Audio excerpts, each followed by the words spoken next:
Chhaava film में भी है ये कि मराठे हर हर महादेव के नारे लगा रहे हैं, जय चंडी। अरे मराठे जो थे वो उस तरह से सनातनी नहीं थे उस समय। जब संभाजी जब मारे गए 1689 में, तो औरंगजेब ने शाहू महाराज को और उनकी माँ को, जिसका रोल रश्मिका मंदाना ने प्ले किया है फिल्म में, उसकी माँ यसुबाई को वो अपने हरम में ले गए। और अपने हरम में उन्होंने क्या किया। और औरंगजेब को अगर डिफाइन करे कि औरंगजेब की क्या हैसियत थी और शिवाजी की उस वक्त क्या हैसियत थी, किस तरह इसको देखते हैं दोनों को। और जब औरंगजेब की डेथ हुई तो उस समय भारत सबसे बड़ा अंपायर था। 1659 में उन्होंने एक फरमान दिया था जिसमें उन्होंने कहा था कि जो पुराने मंदिर हैं उनको उनकी रक्षा होनी चाहिए और नए मंदिर ज्यादा नहीं बनने चाहिए। अब क्यों नहीं बनने चाहिए? औरंगजेब ने हर साल 1 लाख हिंदुओं का कत्ल किया।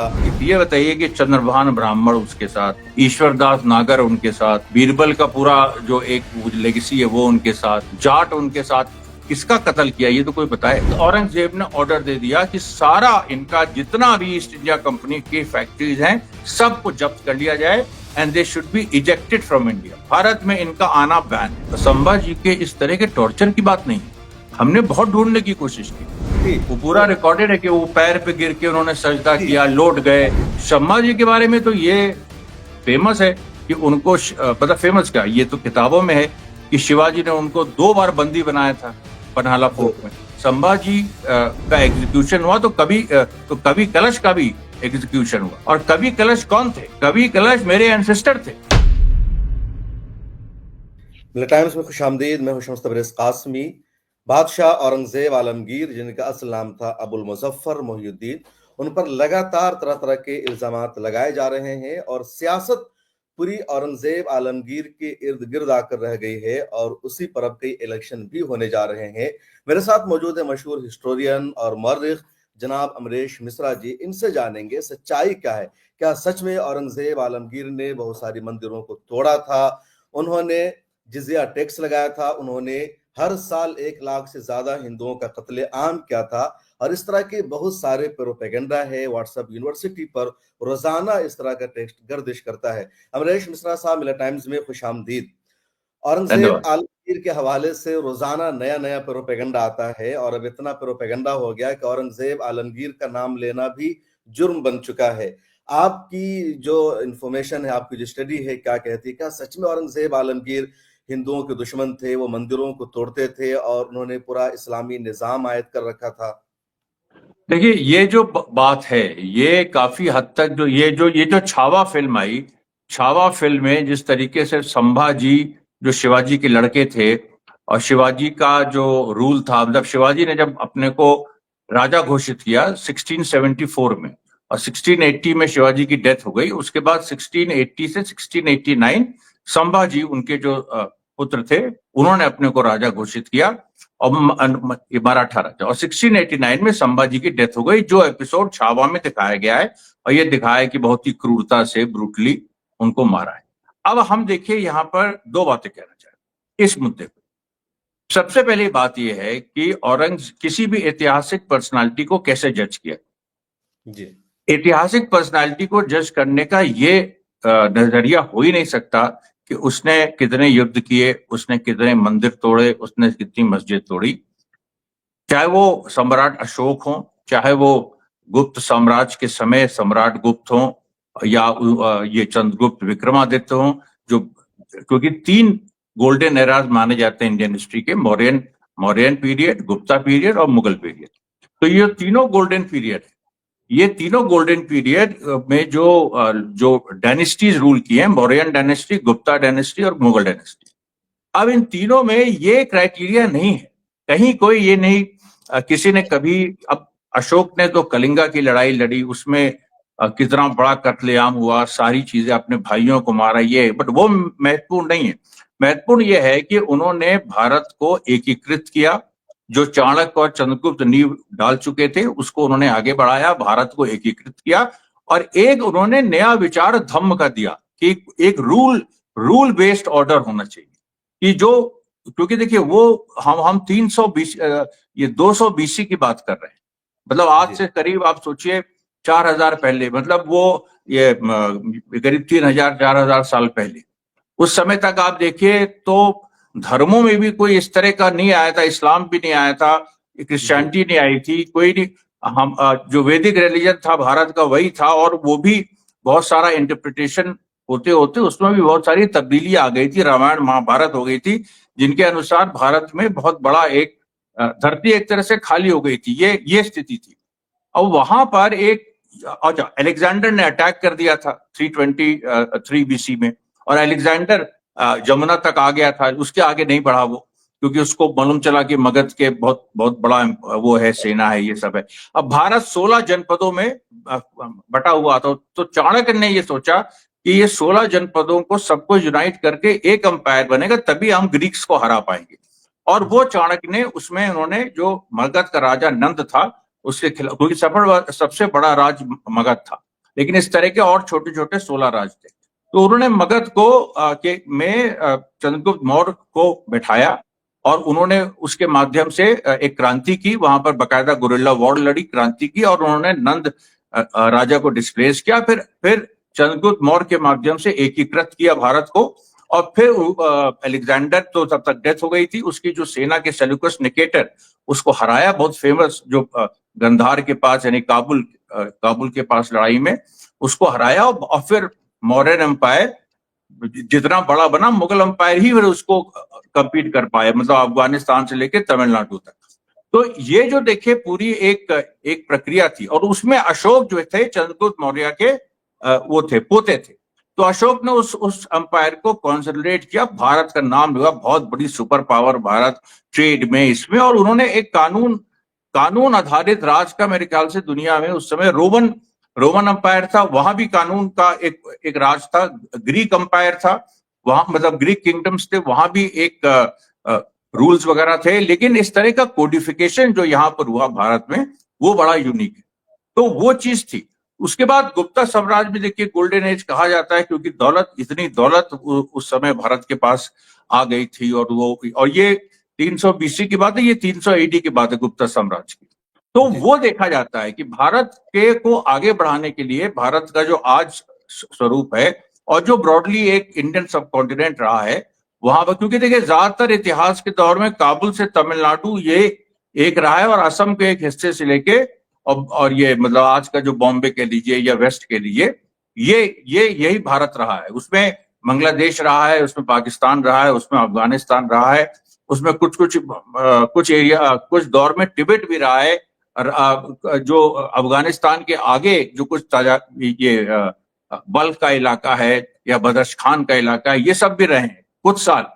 तो कहने का मेरा मतलब ये है कि ये अब औरंगजेब की जो एनालिसिस है, इस पे आने के पहले ये जो मंदिर मस्जिद वाले मामले, इस पे आने के पहले औरंगजेब की एनालिसिस क्या होनी चाहिए? औरंगजेब की सिंपल बात है कि और जब औरंगजेब की डेथ हुई तो उस समय भारत सबसे बड़ा अंपायर था, उतना ही बड़ा जितना वो अशोक के टाइम था। और ये जो आप सोचिए कि कम से कम 1000 साल, 1707 में औरंगजेब की डेथ हुई है, और तो मतलब आप समझिए 1600-1700 साल बाद एक ये स्थिति बनी कि इंडिया जो है फिर से काबुल के आगे कंधार को छूता हुआ और तमिलनाडु में मदुराई तक, ये जो पूरा एक बेल्ट है, और उधर गुवाहाटी से लेके और पूरा बॉम्बे तक, ये जो पूरी सिचुएशन है, इसको ये औरंगजेब की लेगेसी है, नंबर एक।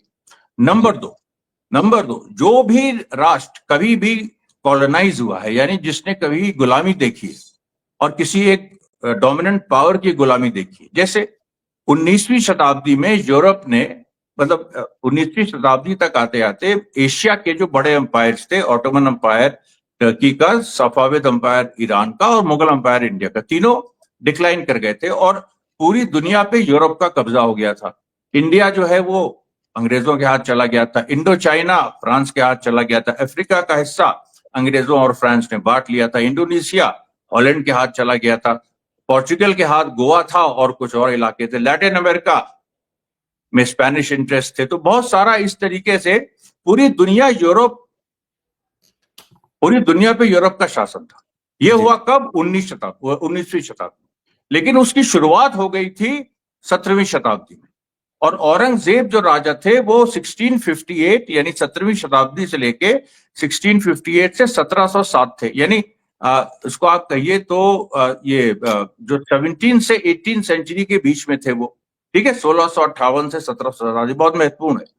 अब इस दौर में जो फॉरेन पावर जिसने अल्टीमेटली भारत को रूल किया 1757 के बाद, ईस्ट इंडिया कंपनी, उसके साथ इनका व्यवहार क्या था, ये इंपॉर्टेंट है। और उसमें जो सबसे बड़ी बात आती है कि जो औरंगजेब ने फर्स्ट एंग्लो मुगल वॉर हुई थी और दुनिया को सबसे बड़ा जवाब बीजेपी का ये है, अंग्रेजों के खिलाफ सबसे पहले कौन लड़ा। अभी तक हम टीपू सुल्तान सुनते थे, महादजी सिंधिया सुनते थे, मतलब 1857 के पहले जो राजा लड़े, और भी साउथ के राजा थे वो लड़े, ट्रेवनकोर के राजा लड़े, लेकिन औरंगजेब तो लड़ चुका था 1685 से 1690 के बीच। उसके बाद 1695 में फिर से, और एक कंपनी को एक्सपेल कर चुका था। वो तो एक कंपनी भारत से खत्म थी, वो तो जब औरंगजेब की डेथ हुई फारूक सियार के समय 1716 में वापस कंपनी आई है। औरंगजेब ने बकायदा उसको खत्म कर दिया था कंपनी को। ये जो पूरी बात है, अब ये देखिए, अब क्या है कि 1610 में ईस्ट इंडिया कंपनी भारत आई। उसने जहांगीर से फरमान लिया ट्रेड का कि हमको ट्रेड यहां करने दिया जाए। ट्रेड उस समय यह था कि भारत की जो टेक्सटाइल्स थी, स्पाइसेस थी, भारत का जो और भी बहुत सारे रॉ मटेरियल्स थे, उनकी दुनिया में मांग थी। भारत की जो इंडिगो थी, जो जो जो यहाँ का एक मतलब इवन चीनी, ये जो सारी चीजें थी यूरोप के पास नहीं थी, और वो यहां से जाती थी, और उसमें भारत गोल्ड और सिल्वर में पेमेंट लेता था। और भारत कुछ इंपोर्ट नहीं करता, जैसे आज तो भारत इंपोर्ट ज्यादा करता है, एक्सपोर्ट कम करता है। उस समय भारत कुछ इंपोर्ट नहीं करता था, क्योंकि सारी चीजें सेल्फ सफिशिएंट थी। अकबर के जमाने से ये था, अकबर के जमाने से ये था कि किसान जो है वो अपनी फसल का उसको दाम मिलता था, वो कर देता था, और उसके बाद वो यहाँ के बाजार में अपने माल बेच के अच्छा खासा कमा लेता था। और इसके दस्तावेज है, मुजफ्फरनगर में जो जाटों की पंचायत है अभी भी, और अकबर के फरमान उनके पास है, वो सारी चीजें।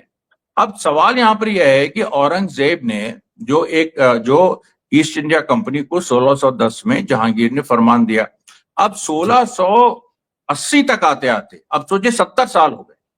अब 70, अच्छा, वहां पर जो पोर्चुगीज थे वो केवल गोवा तक सीमित होकर रह गए। उन्होंने मुगलों की सुजरेंटी मान ली, यानी मुगलों के हम नौकर हैं। ये स्टेटस थी पोर्चुगीज रूल की, इसलिए, और वो पैसा देते थे हर साल ट्रिब्यूटरी के रूप में।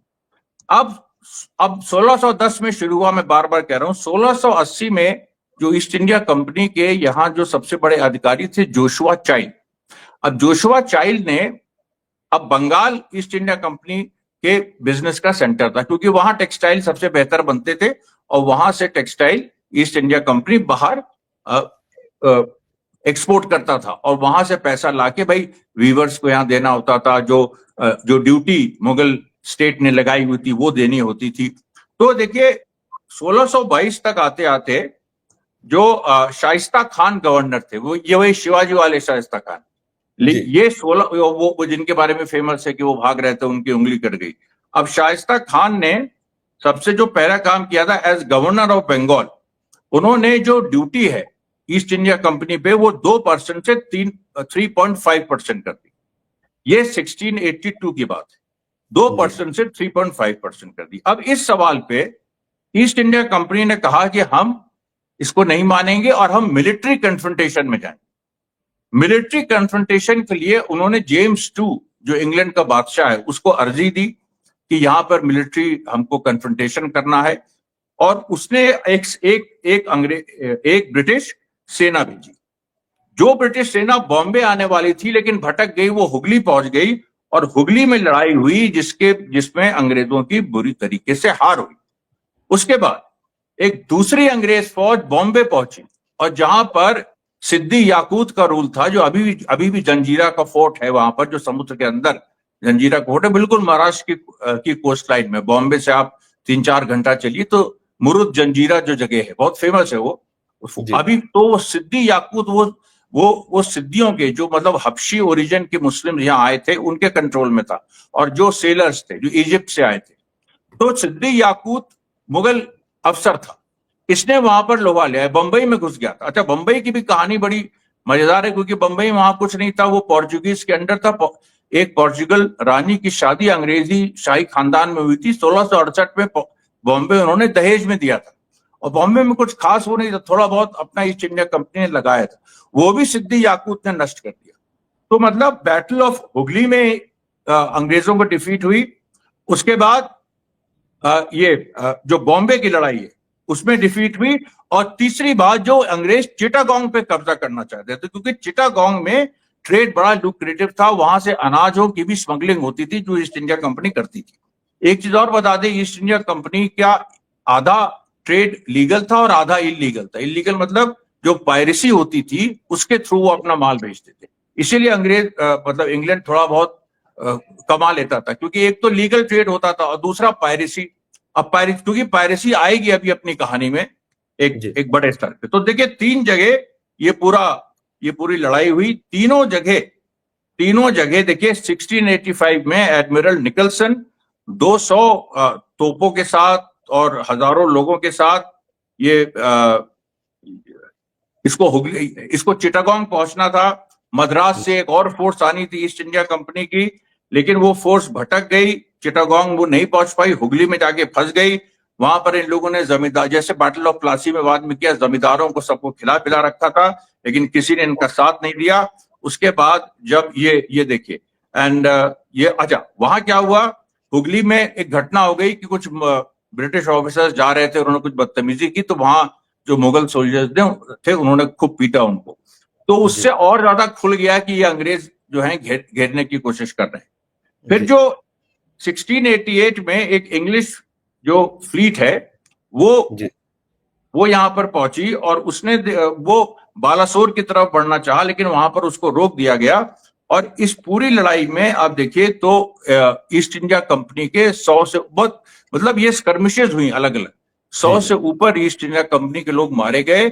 और ये नेवल लड़ाई थी, और इस समय इंग्लैंड नेवल पावर हो चुका था, क्योंकि हमेशा याद रखिए ये 1682 की बात है। स्पेनिश आर्मडा को 1580s में इंग्लैंड हरा चुका था। पहले स्पेन था राजा सारी पूरे समुद्रों का, और फिर इंग्लैंड बन गया उसके बाद। तो यानी इंग्लैंड एक ऑलरेडी एक सुपीरियर एक सुपर नेवल पावर था। मुगल नेवी थी, वो ऑफेंसिव काम नहीं करती, वो हजले मतलब जैसे यहां से, मतलब वो ट्रेड के लिए थी, उसका कोई मिलिट्री डायमेंशन था नहीं।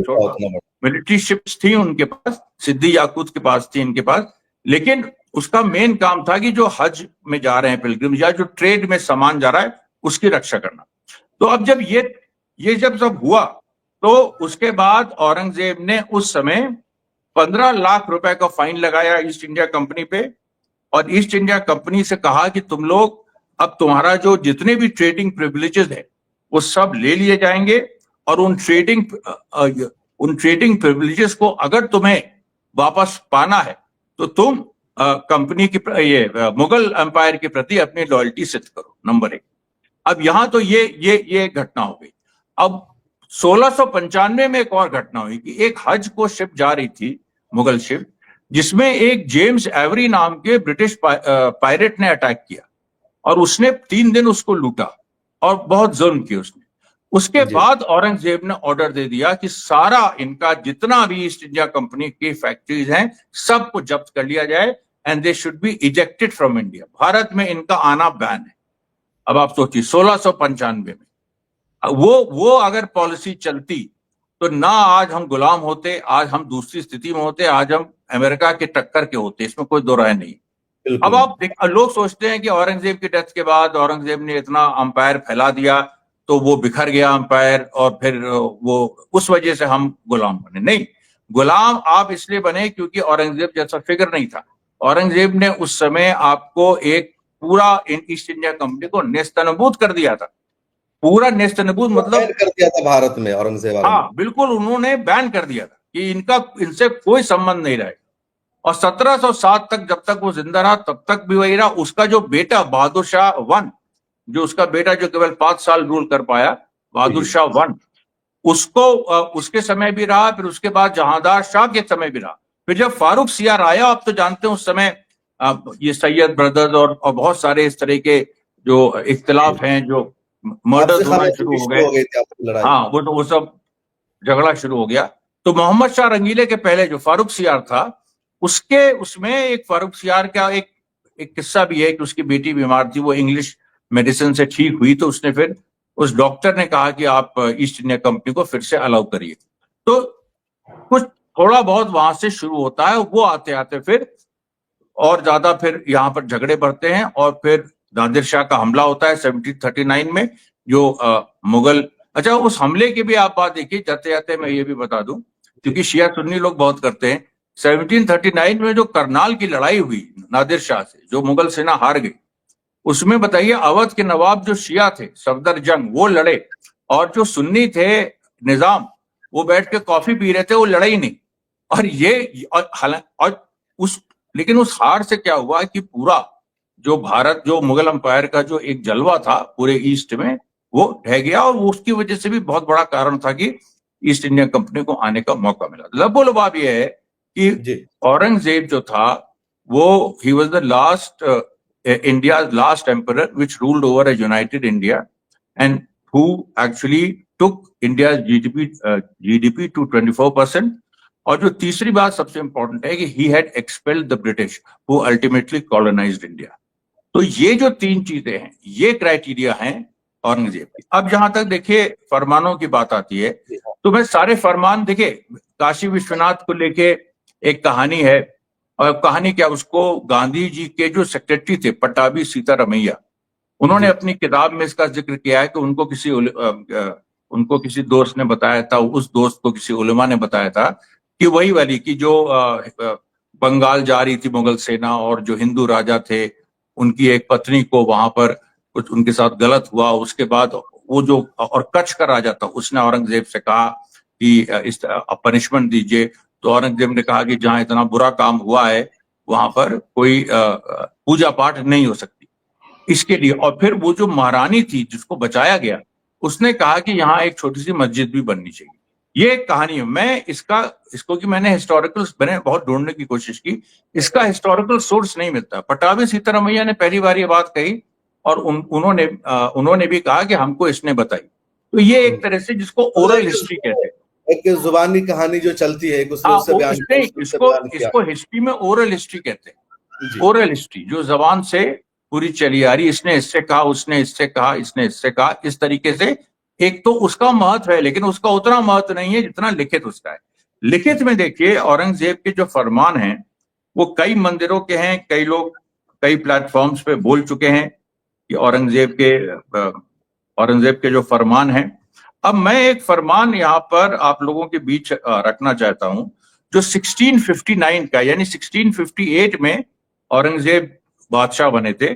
1659 में उन्होंने एक फरमान दिया था जिसमें उन्होंने कहा था कि जो पुराने मंदिर हैं उनको, उनकी रक्षा होनी चाहिए, और नए मंदिर ज्यादा नहीं बनने चाहिए। अब क्यों नहीं बनने चाहिए? उन्होंने कहा कि मेरे पास ये खबर आई है कि कुछ लोग बनारस के ब्राह्मण और आसपास के, कुछ लोग हिंदुओं के प्रचान मंदिरों और उनके ब्राह्मण संरक्षकों के मामले में हस्तक्षेप करके उनको सता रहे। ब्राह्मण संरक्षकों और उन लोगों के मामले में हस्तक्षेप करके उनको सता रहे।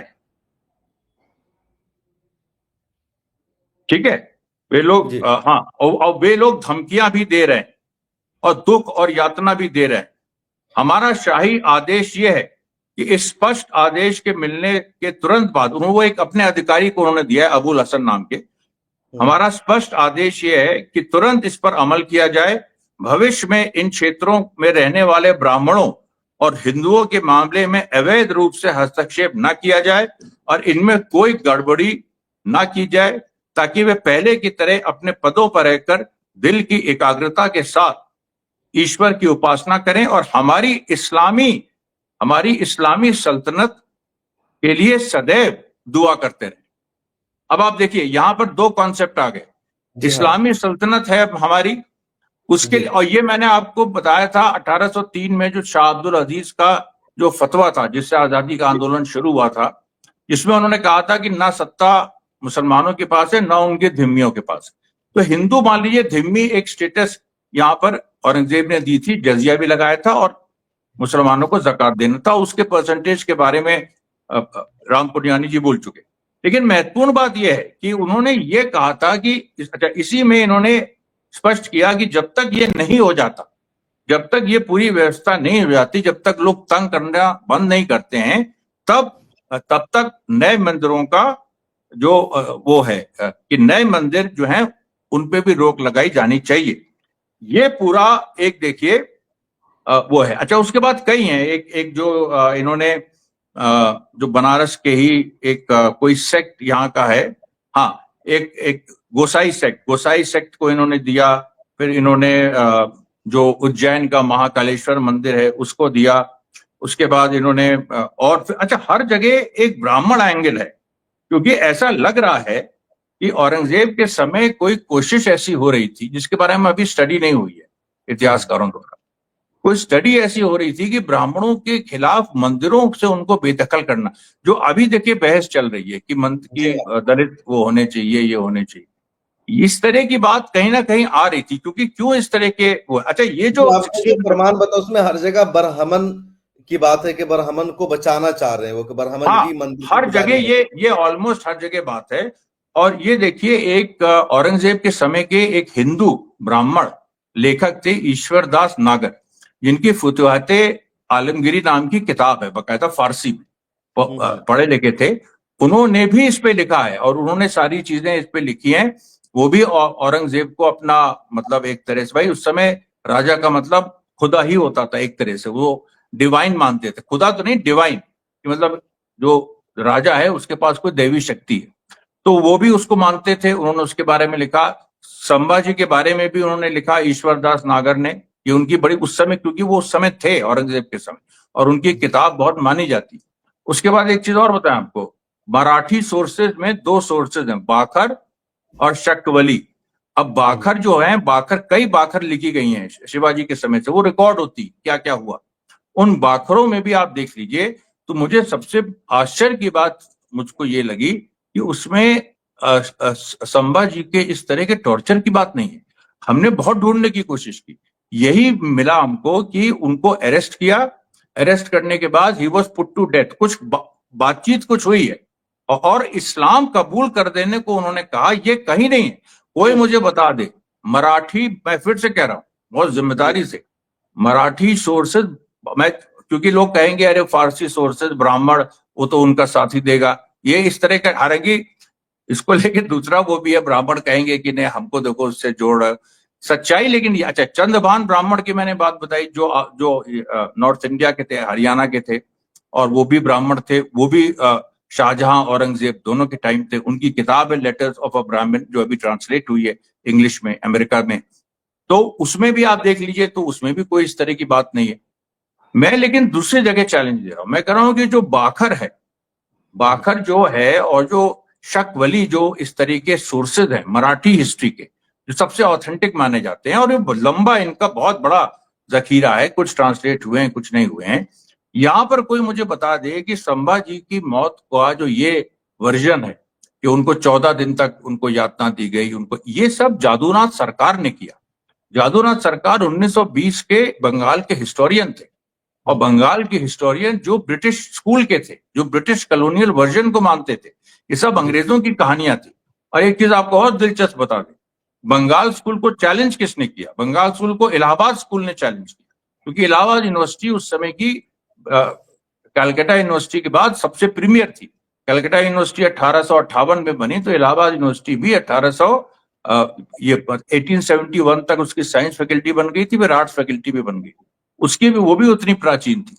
इलाहाबाद स्कूल के जो हिस्टोरियन थे, डॉक्टर ताराचंद, आरपी त्रिपाठी, जो रीता जोशी बहुगुणा हैं, इनके नाना आरपी त्रिपाठी, हाँ RP Tripathi, doctor Tarachand, doctor Ishwari Prasad. अब लोग कहेंगे इसमें सभी लोग ब्राह्मण कायस्थ हैं, तो भाई कहते रहो, वो एक अलग बात है। और पंडित नेहरू ने, जो उस समय एआईसीसी का हेडक्वार्टर इलाहाबाद होता था, स्वराज भवन जो आज है इलाहाबाद, भी आप जाइए, आनंद भवन उनके वो म्यूजियम है, स्वराज भवन जो था वो उन्होंने कांग्रेस को दे दिया था, मोतीलाल नेहरू ने। तो वहां पर बैठ के, और डॉक्टर राम मनोहर लोहिया वहीं पर बैठते थे, कांग्रेस के वो के पदाधिकारी थे, वहीं बैठते थे स्वराज भवन में, और ये पूरा इलाहाबाद यूनिवर्सिटी में जो पढ़ाते थे, इलाहाबाद स्कूल ऑफ हिस्ट्री, इन्होंने काउंटर किया जादूनाथ सरकार को। अब इनकी किताबें गायब हैं इस समय, जादूनाथ सरकार का वर्जन चल रहा है। तो ये देखिए, जो एक पूरा 360 डिग्री टर्न मामला हो जाता है, जरा सा आप इसको टच करिए तो ये 360 डिग्री टर्न हो जाता है। क्योंकि देखिए, एक सवाल आप पूछेगा लोगों से कि औरंगजेब कोई इस्लामिक, क्योंकि लोग कहते हैं Aurangzeb Islamic state. Islamic state का मतलब ये होता है कि उसमें कोई खलीफा हो और वो खलीफा बादशाह ना हो, ये सबसे इंपॉर्टेंट है, यही कि वो बादशाह ना हो। अब एक इस पे बकायदा इलाहाबाद स्कूल से किताब आई कि औरंगजेब के समय जो पावर थी वो किसके हाथ में थी, उलेमा के हाथ में थी कि शहनशाह के हाथ में? तो वो शहनशाह के हाथ में थी। फतवाए आलमगीरी जो किताब है जो औरंगजेब ने लिखवाई, जिसमें शाह वलीउल्लाह के फादर भी उसके एडिटर, जो कई एडिटर उनमें से एक हैं, उस फतवाए आलमगीरी ने, उन्होंने अलग अलग जो फतवे दिए थे, उन्होंने भी दिए थे और भी प्रमुख क्लेरिक्स ने दिए थे, उनका पूरा एक वो कंपिलेशन है। और वो जो कंपिलेशन है वो एक ये दिखाता है कि ये जो अकबर के समय से जो कानून का राज चला आ रहा था, उसको कोडिफाई करने की एक कवायद थी कि भाई उसका नाम फतवाए आलमगीरी है, लेकिन वो कोई फतवा, कोई मुस्लिम फतवा नहीं था कि हिंदुओं का ये कर दो वो कर दो। उसमें पूरा रूल्स थे कि भाई इस मामले में ये होना चाहिए, इस मामले में ये होना चाहिए, इस मामले में ये होना चाहिए। ये देखिए पूरा एक मामला था। तो अब आप बताओ, ये एक जो ब्रॉड पिक्चर है, इसमें कभी मत बोलो प्रिंसिपल पॉइंट है कि ईस्ट इंडिया कंपनी को हराने वाला मुगल बादशाह औरंगजेब था। अगर वो उसने जो रास्ता दिखाया था उस रास्ते पे अगर चले होते लोग, तो ईस्ट इंडिया कंपनी कभी भी भारत पे काबिज नहीं हो सकती थी, कभी हो ही नहीं सकती थी। उसने तो, औरंगजेब ने भगा दिया था।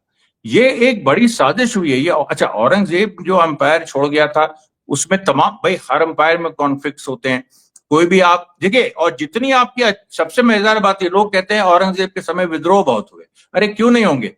जितनी अच्छी इकोनॉमी होती है, जितनी इकोनॉमी बेहतर होती है, और खासतौर पर मध्यकाल में जितनी इकोनॉमी, क्योंकि आज की तरह तो नहीं है कि भाई सब सेटिस्फाइड है, अपनी बात कहने के लिए आपके पास चुनाव है, आपके पास ये है वो। उस समय तो भाई कोई डेमोक्रेटिक era था नहीं, तो उस समय या तो बादशाह के पास अर्जी भेजी है, उसमें देर हुई तो आप विद्रोह करते थे। ये विद्रोह क्यों हुए? क्योंकि उस समय भारत बहुत प्रॉस्परस था, सबकी जेब में पैसा बहुत था, और इसीलिए इन्हीं रिसोर्सेज, और जब पैसा आ जाता है, और एक बड़ा देश भारत, आप सोचिए कितना बड़ा देश। चाइना में भी ऐसे ही था, जब चाइना प्रॉस्परस था तो उसमें कई भागों में बट गया था। तो जो अलग अलग फोर्सेस थी, चाहे मराठा की फोर्सेस हो, चाहे वहां पर जाटों का विद्रोह हुआ, कुछ जगह राजपूतों को हुआ, वो सब कुछ हुआ कि हमें और शेयर मिलना चाहिए। वो शिवाजी तो देखिए वहां पर अपना शेयर लेने गए थे, वो तो बाद में उन्होंने अपने को एक वो डिक्लेयर किया, और आज कहा जाता है कि शिवाजी और औरंगजेब को अगर डिफाइन करे कि औरंगजेब की क्या हैसियत थी और शिवाजी की उस वक्त क्या हैसियत थी, किस तरह इसको देखते हैं दोनों को? क्योंकि आज के दौर में दोनों को बराबर खड़ा किया जा रहा है, और नाम अब शिवाजी असल है, औरंगजेब नहीं। मैं आपको बताता हूँ क्या हैसियत थी। आप ये सोच लीजिए कि कंटेम्प्रेरी एग्जाम्पल मैं देता हूं कि भारत में एक विद्रोह हुआ कि तेलंगाना राज्य बनना चाहिए, वही स्टेटस, तेलंगाना राज्य बनना चाहिए। ये हुआ, क्यों हुआ? क्योंकि तेलंगाना के लोगों को लगा हमारे पास रिसोर्सेज ठीक से नहीं आ रही, आंध्रा खा जा रहा है सब, तो वहां हुआ। अब वो आप सोचिए 68 69 से कई लोग उसमें मारे गए आज के दौर में, जबकि सारे एवेन्यूज हैं बातचीत के सब के, फिर भी 68 69 से, और अब जाके तेलंगाना स्टेट बना है 30 साल के आंदोलन के बाद, 30 35 40 साल के आंदोलन के बाद, अभी तो बना है ना 2012 में। वहां भी तो यही लड़ाई थी, और इसमें कोई खराबी नहीं थी। तेलंगाना के लोग तो गलत नहीं थे, भाई अपना राज चाहते हैं। ऐसे ही उत्तराखंड में अपना लोग राज चाहते थे, उन्होंने आंदोलन किया, लड़ाई हुई, मुलायम सिंह का के समय गोली चली, आपको याद होगा, बड़े स्तर पे, लेकिन उनको अपना राज मिला। इसी तरीके से छत्तीसगढ़ अपना राज चाहता था, अपना राज मिला उसको। क्यों? क्योंकि भारत डेवलप कर रहा है, तो भारत जैसे जैसे डेवलप कर रहा है, अलग अलग लोगों की अलग अलग डिमांड है। अभी एक डिमांड है, जी, अभी एक डिमांड है विदर्भ को राज बनाओ। अभी बहुत सारी ऐसी डिमांड, और हो सकता है कल एक रिस्ट्रक्चरिंग हो जाए।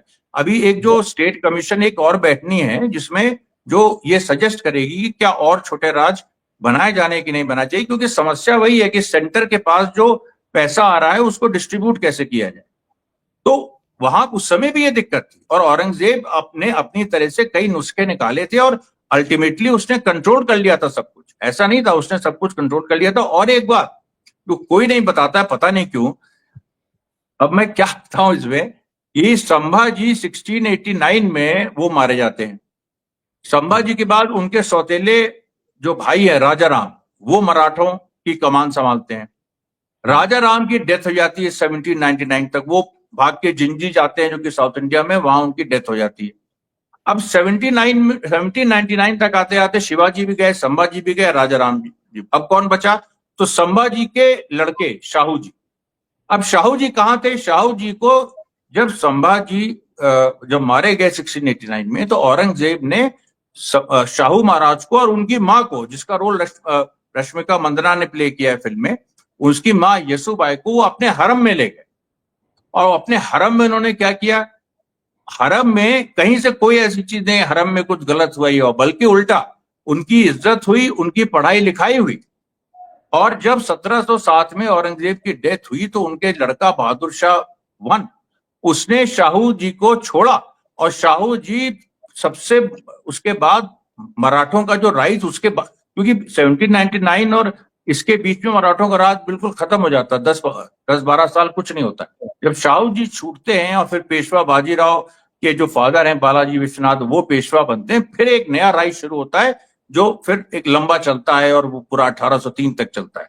तो मेरे कहने का मतलब ये है कि अच्छा, शाहू जी के बारे में, शाहू जी क्योंकि मुगल कोर्ट में पले थे और उनको ये वैल्यूज थी कि मुगल जो बादशाह है वही हमारा बादशाह है। उनका बहुत फेमस स्टेटमेंट, उनका लेटर है 1749 का, जिस समय ये स्थिति थी कि मराठे दिल्ली पहुंच गए थे और दिल्ली को वो ले लेते। शाहू जी का उसमें लेटर है। अच्छा, ये पहले भी बाजीराव वन के समय भी है, फिर उसके बाद भी है। उनका लेटर है कि भाई किसी भी हालत में मुगल एम्परर को डिस्टर्ब नहीं कर सकते हम उनके वाइसरॉय बन सकते हैं, हम उनके सबसे इंपॉर्टेंट वो। अच्छा, उसमें और उस समय रोहिल्ला भी कोशिश कर रहे थे, अवध के सफदर जंग भी कोशिश कर रहे थे। अवध के सफदर जंग और मराठों में अलायंस था, बहुत बड़ा अलायंस था।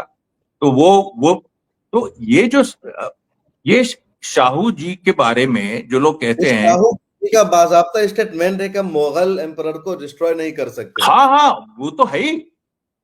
और आपको बताएं, जब अहमद शाह अब्दाली 1761 में आया और बैटल ऑफ पानीपत हुई और मराठे हारे, तो उसके बाद अहमद शाह अब्दाली ने, वो भी दिल्ली कब्जे करने नहीं आया था, क्योंकि वो भी तो अफगानिस्तान का था जो भारत का सूबा था। तो उसने भी जब जा रहा था तो उसने जो पेशवा थे उस समय नाना साहब, उनको उन्होंने पत्र लिखा, क्योंकि नाना साहब का एक बेटा विश्वास राव मारा गया था पानीपत की लड़ाई में। तो अहमद शाह अब्दाली ने कहा कि मराठे बहुत बहादुरी से लड़े, मैं वापस जा रहा हूं, मुझे अब यहाँ पर आप लोग संभालिए। उसने ये तक कहा, आप लोग संभालिए, बस एक चीज का ख्याल रखिएगा, मुगल एम्परर को डिस्टर्ब मत करिएगा। ये बात अहमद शाह अब्दाली ने भी कही। और ये बात जो फिल्म है जो चली नहीं, बैटल ऑफ पानीपत, आशुतोष गोवरकर की, उसके लास्ट में वो उस लेटर को पूरा पढ़ा भी जाता है। तो मेरे कहने का मतलब ये है कि आप देखिए कि अब ठीक है यार, तुम ये छावा फिल्म तुमने बना दी, उसमें तुमने लार्जर देन लाइफ सबको दिखा दिया। अभी केजीएफ का दौर है, अब तुम केजीएफ जैसा भयंकर एक, मतलब उस तरह का वो तुम औरंगजेब के एरा में दिखा दो। और ठीक है, एक चीज आपको और बता दें जो कि बहुत मजेदार, लोग विश्वास नहीं करेंगे, जो संभाजी के जो सबसे अच्छे दोस्त थे, जो पिक्चर में भी दिखाए गए, कवि कलश एक कैरेक्टर हैं जो उनके साथी, जब संभाजी का एग्जीक्यूशन हुआ तो कवि कलश का भी एग्जीक्यूशन हुआ। और कवि कलश कौन थे? कवि कलश मेरे एंसेस्टर थे। वो उन्नाव के बदरका के तिवारी थे, कानिकुज ब्राह्मण थे, जो, क्योंकि उस समय हम लोग असल में पुरोहिती ब्राह्मण नहीं है, हम लोग लड़ाकू ब्राह्मण है। हमारे यहाँ शक्ति की पूजा होती है, बकरे की बलि चढ़ती थी। तो उनको वो एडवेंचर में चले गए उनके, क्योंकि कानिकुब्जों का बड़ा हिस्सा मुगल सेना में था। तो उन्होंने कहा कि मैं अब जा रहा हूं ये संभाजी के साथ, ये शिवाजी के साथ लड़ने। तो वो उस समय fighting was a way of life. तो उनके कई भाई इधर गए, वो कोई ट्रेड में चला गया, कोई इसमें चला गया, तो उन्होंने कहा कि मैं लड़ूंगा चल के उनके साथ। वो और चंद्रशेखर आजाद भी उनके वो हैं, डिसेंडेंट है, और हम भी उन्हीं के डिसेंडेंट है, क्योंकि हम लोग सब वहीं के हैं, वहां के एक ही आबाद कुल है। हो गए वो। हाँ, वो तो बदरका उन्नाव के थे ना, कभी कलश, जी। और हम भी गंज मुरादाबाद उन्नाव के हैं, वहीं कानिकुज ब्राह्मण है। अब उसमें बहुत लंबा हो जाएगा वो, लेकिन मैं एक बात बता हमारे रहा हूँ। बारे में तो कहा जाता है कि वो लड़ाकू होते नहीं, बस मंदिरों में रहते हैं, पूजा पाठ करते हैं, दूसरों नहीं को नहीं, लड़वा। अरे भाई देखिए, हम लोग भाई देखिए, बीरबल के समय से बीरबल तिवारी थे, कानिकुज ब्राह्मण थे, जी। वो बीरबल वॉरियर भी थे, उनको कई जगहों का गवर्नर बताया गया, ये बनाया गया। उनकी मृत्यु हुई काबुल में, काबुल के गवर्नर थे वो, वहां पर मुगल अंपायर के लड़ते हुए एक तरह से वो शहीद हुए। बीरबल के पूरे खानदान, कानिकुज ब्राह्मणों का को पूरी लैंड देना, ये करना, तब से बीरबल के बाद से कानिकुज ब्राह्मण जो हैं वो सब वॉरियर्स थे। और 1857 तक आपको मिलता है कि जब बहादुर शाह जफर के पास लोग गए, तो सबसे ज्यादा उसमें कानिकुज ब्राह्मण सिपाही थे जिन्होंने उनको बैठाया सत्ता में, भागीरथ मिश्रा, हेतलाल मिश्रा, इस तरह से आप देखेंगे बहुत डॉक्यूमेंट्स में बकायदा रजिस्टर्ड है। तो ये मैं कह रहा हूं कि भाई कवि कलश, तो मैंने तो कभी क्लेम नहीं किया कि कवि कलश मेरे एंसेस्टर हैं, तो संभाजी ब्रिगेड जो वहां है उसके पास मैं जाऊं और मैं कहूं मेरा सम्मान करो, ये करो वो करो। भाई देखिए, वो इतिहास की बात है। इतिहास में शिवाजी, संभाजी, मैं फिर कह रहा हूं कि ये लोग कोई देशद्रोही नहीं थे। औरंगजेब कोई तानाशाह उस तरीके से, जिसको आप कहते हैं कि कोई लुटेरा तानाशाह नहीं था, नादिर शाह नहीं था, वो इस देश का बादशाह था जो इस देश को आगे बढ़ा रहा था। एक कॉन्फ्लिक्ट था, जैसे ये यहाँ कॉन्फ्लिक्ट हुआ कि तेलंगाना राज्य बने, या अभी भी बहुत जगह कॉन्फ्लिक्ट चल रहा है, नॉर्थ ईस्ट में चल रहा है, सब जगह चल रहा है कि भाई हमको मिलना चाहिए, हमारा हिस्सा मिलना, आदिवासी लड़ रहे हैं, हमको हमारा हिस्सा मिलना चाहिए। तो उस तरह की वो लड़ाई थी, और वो इसीलिए थी, अगर सब लोग गरीब होते तो फिर तो वो कोई झगड़ा ही नहीं होता। वो तो इतना ज्यादा वेल्थ भारत में था, और वेल्थ को रिडिस्ट्रीब्यूट करने के कई कई तरीके औरंगजेब भी ढूंढ रहा था, और उस प्रक्रिया में विद्रोह भी होते थे, क्योंकि पॉलिटिकल सिस्टम जो था उसमें कोई उस तरह का चेंज आ नहीं पाया। तो वो सारी चीजों पे अध्ययन होना चाहिए, ये होना चाहिए, लेकिन कम्युनल नजर से देखने की इसको कोई बात नहीं है। मैं तो देखिए, मैं खुद वहीं का ब्राह्मण हूं, हमारे मतलब इसी हम लोगों के बल पे ये सब चलाया जाता है, लेकिन जो असलियत है वो ये मैंने आपके सामने देखी रखी। बिल्कुल। एक दो और छोटा सवाल है। ये कहा जाता है कि औरंगजेब ने हर साल 1 लाख हिंदुओं का कत्ल किया। व्हाट्सएप पर कुछ आता है कि 12,000 हिंदुओं का रोजाना औरंगजेब के जरिए कत्ल होता था। तो उस वक्त टोटल आबादी क्या थी, हिंदुओं की कितनी आबादी थी, और फिर ये इस तरह का जो प्रोपेगेंडा। देखिए, 1857 के समय पूरे हिंदुस्तान की आबादी लगभग 15 करोड़ थी, 1857। और जी। हम लोग बात कर रहे हैं 1658 और 1707 के बीच, तो करीब 10 करोड़ आबादी थी। 10 जी। करोड़ आबादी हिंदुस्तान की थी, 9 से 10 करोड़। और इसमें जो है ऑब्वियसली भाई करीब 7 से 8 करोड़ मुस्लिम, ये मतलब हिंदू थे, उतने कन्वर्जन भी नहीं हुए थे। अरे हिंदुओं का वो ब्राह्मण, ये बताइए कि चंद्रभान ब्राह्मण उसके साथ, ईश्वरदास नागर उनके साथ, बीरबल का पूरा जो एक लेगेसी है वो उनके साथ, जाट उनके साथ, किसका कत्ल किया ये तो कोई बताए। भाई सवाल यहाँ पर यह है कि कुछ अब जैसे सिखों से ही लड़ाई थी, तो सिखों से लड़ाई क्या थी? वो एक कुछ गवर्नर्स थे जो कि मुगल गवर्नर थे, उनकी लड़ाई थी गुरु गोविंद सिंह से। औरंगजेब ने तो कभी इस तरीके से कोई फरमान नहीं दिया कि ये तो उसके गवर्नर ने गुरु गोविंद सिंह के 2 बच्चों को दीवार में चुनवा दिया, और उसका विरोध भी एक मुस्लिम ने किया, एक मुस्लिम फौजदार ने। और गुरु गोविंद सिंह को जब पता चला कि एक मुस्लिम फौजदार ने विरोध किया, हमारे बेटे जब चुनवाए जा रहे थे दीवार में, तो उन्होंने कह दिया कि ये जो मुस्लिम फैमिली है इनको हमेशा सिख प्रोटेक्ट करेंगे। वो वही मुस्लिम फैमिली है जो मलेरकोटला में रहती है, और मलेरकोटला एक अकेली जगह है जहां दंगा नहीं हुआ था। इतना बड़ा दंगा यूपी में तो कुछ नहीं हुआ, यूपी तो शांत था। दंगे तो पंजाब और बंगाल में हुए। पंजाब में इतने भयंकर दंगे हुए पार्टीशन के समय, 1947 के समय, मलेरकोटला में एक चिड़िया तक नहीं मारेगी, एक चिड़िया, और वहां पर सब मुस्लिम है। वही फैमिली चली आ रही, क्योंकि गुरु गोविंद सिंह ने उनको स्पेशल स्टेटस दी थी कि चलो इसने हाय तो लगाई, उस समय कोई हाय लगाने वाला तो था। तो कहने का मेरा मतलब यह है कि इस तरीके से आप इंडियन हिस्ट्री में हमेशा ये चीज रहती है, एक शुरू से रही है कि सेंटर मजबूत होता है, फिर उस देश समृद्ध होता है, फिर उसके कुछ हिस्से अपना और उसमें और उनका हिस्सा मिले इसलिए विद्रोह होते हैं, फिर कभी कभी वो बच जाता है देश, कभी टूट जाता है। तो इस तरह की स्थितियां देखिए भारत में रही हैं, और एक साइक्लिकल टाइप की प्रोसेस, या उसको कहिए कि स्पाइरल टाइप की प्रोसेस रही है कि चीजें जो हैं वो ये सेंटर और प्रोविंसेस, कभी प्रोविंसेस का रूल होता है, कभी सेंटर का होता है, इस तरह की आज तक भारत में ये डिबेट चल रही है कि भारत में जो प्रोविंसेस हैं उनके कितने राइट्स होने चाहिए, क्या होने चाहिए, ये सब है। तो ये सिचुएशन है। और हिंदुओं वाली बात तो देखिए, ये तो मतलब अमरचित कथा तक। अच्छा, एक चीज आपको और बता दें, मैं क्लैरिफाई कर दूं, मुझे बड़ी हंसी आती, ये जो छावा फिल्म में भी है ये कि मराठे हर हर महादेव के नारे लगा रहे हैं, जय चंडी। अरे मराठे जो थे वो उस तरह से सनातनी नहीं थे उस समय, वो हर हर महादेव और जगदम्बा के पूजा शिवाजी करते थे, लेकिन वहां पर भक्ति आंदोलन था, वहां पर विष्णु का कल्ट ज्यादा था। मराठे जो नारे लगाते थे वो दूसरा था, जो तानाजी की फिल्म में थोड़ा सा आपको दिखाई पड़ेगा, उसका एक मराठी, उसको मुझे याद नहीं आ रहा है, वो दूसरा नारा लगाते थे। हर हर महादेव और ये सब तो लगाया 1857 में अल्लाह अकबर के साथ। ये जो मुगल सेना में, जैसे हम लोग जो, जैसे कनौजिया पलटन थी मुगल सेना में, तो कनौजिया पलटन मतलब जो कानिकुल ब्राह्मणों की, जिसमें वो अलग अपना खाना बनाते थे, उसका नारा था हर हर महादेव। अब आप सोचिए, ये जो मुगल सेना में भी ये नारा था, और मराठ, और ये तो आप बताएं सबसे पहले ये कब आई? ये अमर चित्र कथा ने इसको पॉपुलराइज किया। जो अमर चित्र कथा लिखी जाती थी, हम जब बड़े हो रहे थे 70s 80s में, अमर चित्र कथा पढ़ते थे, उसमें था जय भवानी हर हर महादेव, तब से दिमाग में वो घुसा हुआ है। लेकिन वो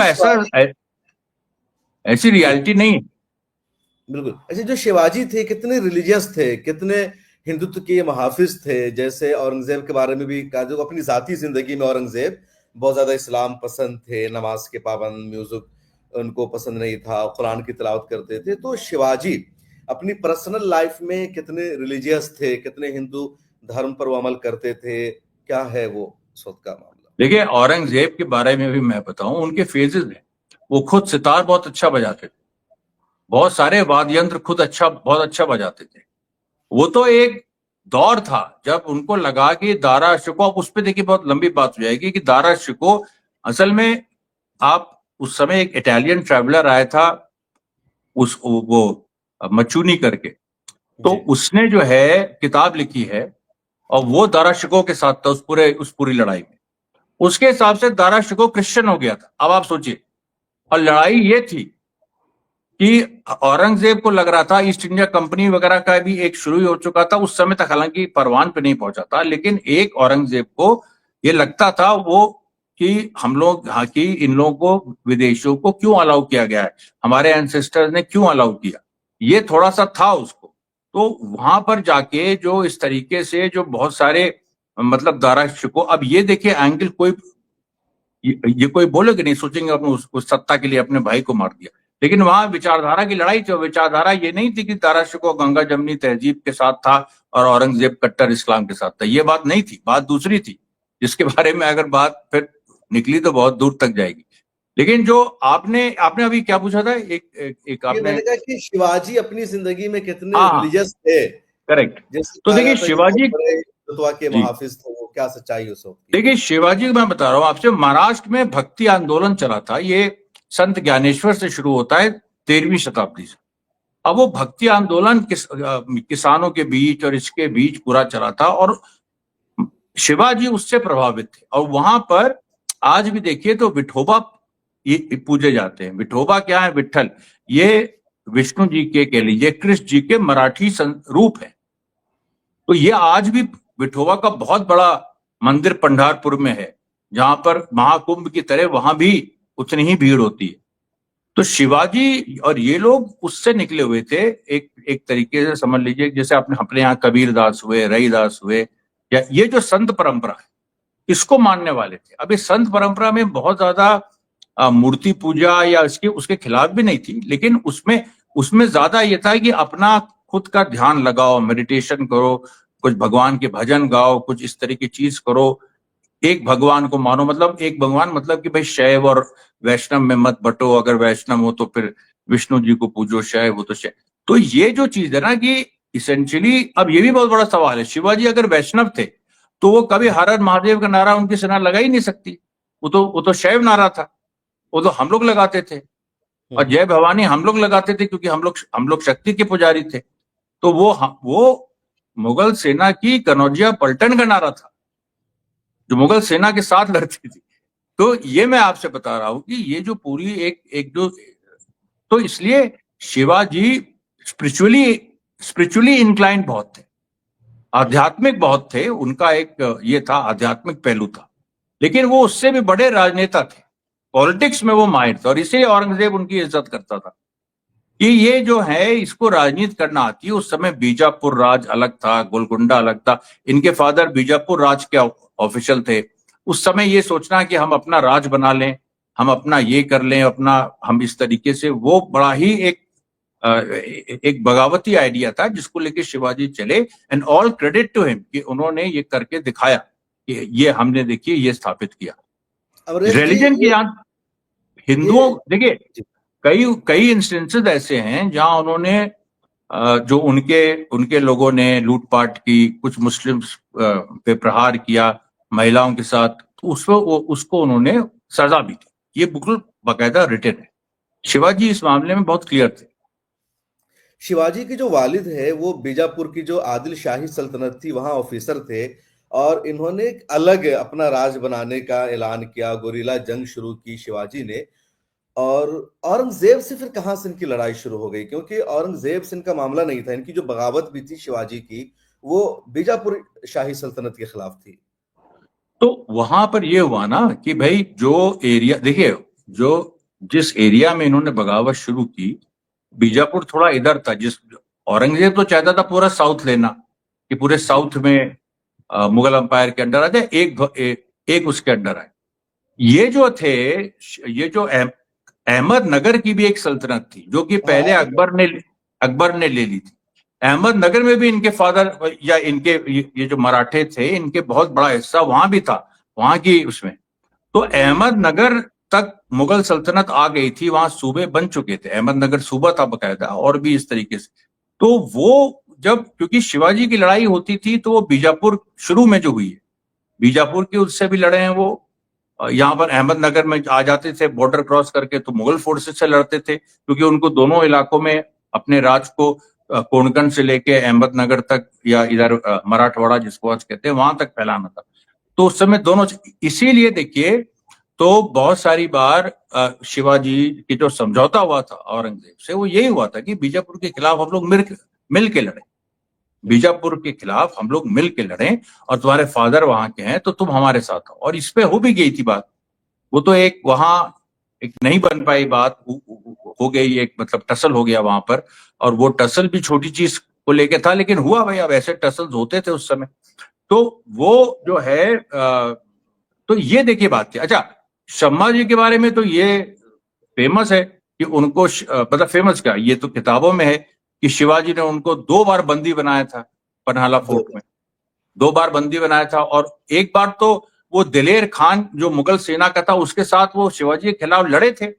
एक जो 16 ये करीब 1674 से 1680 शिवाजी थे, 1679 में बाकायदा वो लड़े थे। अब उसको लोग कहते हैं कि वो एक चाल थी, कि वो मुगलों को धोखा देने की चाल थी, कि वो उनके साथ हो गए थे। भाई ठीक है, चाल।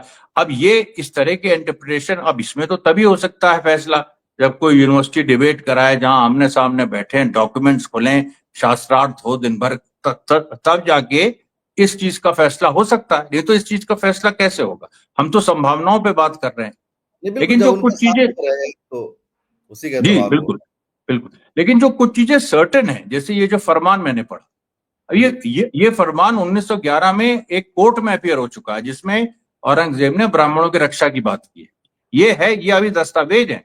अगर आप वाराणसी डिस्ट्रिक्ट कोर्ट के पुराने उसमें जाइए, अभी भी है ये आर्काइव में, ये पूरे दस्तावेज है। क्योंकि उस समय जो जिस परिवार को ये मिला था उसने दायर किया था कि देखिए औरंगजेब का ये फरमान है।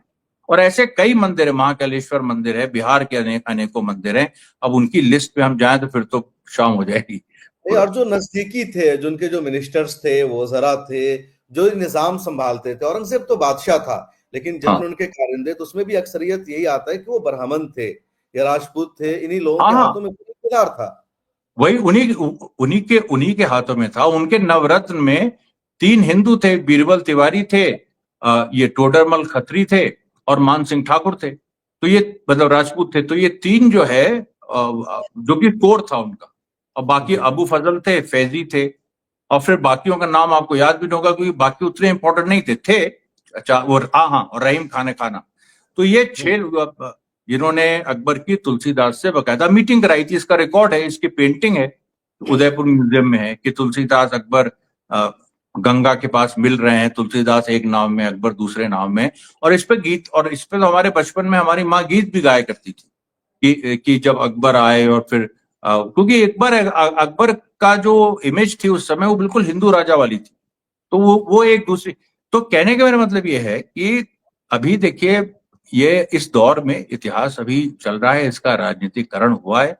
लेकिन ये जो ब्राह्मण एंगल है, ये ऐसा एंगल है कि इसका जैसे ही ये बात बाहर जाती है, जो कि मैं ले जाऊंगा, राजनीतिकरण इसका जैसे ही होता है, वैसे ही देखिए तो संघ परिवार के अंदर विद्रोह हो जाएगा, या जो पूरा इन्होंने एक हिंदुत्व बनाया है, पूरा जी। प्लान, उसमें वो कोलैप्स कर जाएगा। इसीलिए देखिए मुझ पे इतना प्रेशर है, मेरे चैनल मैन होते हैं, ये सब चीजें हैं, अरे, क्योंकि आपके मैं ये चैनल सब बातें पर जानता हूँ।